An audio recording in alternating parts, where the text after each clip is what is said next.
With all the money being spent today on Black Friday, it gets people to thinking about what it would be like to not have any kind of money worries. Well, here with a list of the 5 richest people to ever live is Garrison the Third from Preservation Financial. Taking a little humorous look at things here in the financial world. We think about people like Bill Gates, but he is actually number 9 on the top 10 list. Number 9 all time. All time. Yeah. That's pretty impressive, actually. When you think about individual wealth, yes. Yes. $86.7 billion is what Bill Gates is worth. That's incredible. That's a big number to wrap your mind around. It really is. And he and Jeff Bezos with Amazon. Right.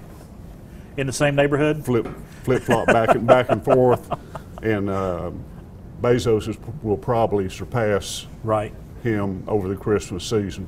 Well, let's start with, we're going to talk about the top 5. Tell us who number 5 is. Okay, number 5, oddly enough, is Joseph Stalin. Not a name you'd really associate with that. No, but you wouldn't. But he lived from 1878 through 1953. He was the oligarch for the USSR. And where he achieved his wealth was complete control, absolute total control of the USSR. And at that point in time, when he was in control, the USSR produced 9.6% of the global gross domestic product. Wow. So that's some pretty hefty dollars. All right, let's move on to number 4. Okay. But Joe Stalin, just put it in context, $7.2 trillion. 7.2 trillion. That's 2017 dollars. Wow. So, man. Number 4, Akbar the Great. He lived from 1542 to 1605. He was Indian. His wealth came from, he was the greatest emperor of India's Mughal dynasty. And he controlled an empire that accounted for about 1/4 of the total global commerce at that point in time. I mean, you're staggering numbers. You're talking some big dogs here. Yes. And worth 19 trillion of today's dollars. Today's dollars, correct. Man.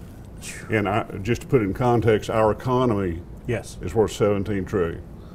So his entire personal wealth was more than the entire economy of the U.S. Correct. That's hard to wrap your mind around as well. It really is. And let's move on to number 3. Number 3, Emperor Shenzong of China lived from 1048 to 1085, and he was in charge of China's Song dynasty, and was one of the most economically powerful leaders of all time. According to Ronald A. Edwards, Chinese economist of the Song dynasty at Tamkang University in Taiwan, the nation accounted for 25 to 30% of the world economic output during its peak. That would amount to $22.5 trillion today. We've got like about 40 seconds here to wrap this up. We'll give these top 2 in. Augustus Caesar. Augustus Caesar, 63 BC, 14 AD in Rome. Wealth, not only was Augustus Caesar in charge of an empire that accounted for 25 to 30% of the total economic output, but at one point he also owned all of Egypt personally. I'll say, and give us that number 1 really quick. Okay. Mansa Musa, Mali. He was the king of Timbuktu. There is no dollar figure that can be attached to him. To how rich he really was. It's incomprehensible. Gold was in very much demand, right, and he He had access to plenty of it. He ruled the gold. All right. Davis, thank you so much coming by. We took a little humorous look at the financial side of things today. But if you're looking to get your retirement planning underway, you need to check out Preservation Financial Group. They're on Sunset Drive in Johnson City. Check out their website. Go by and see them today.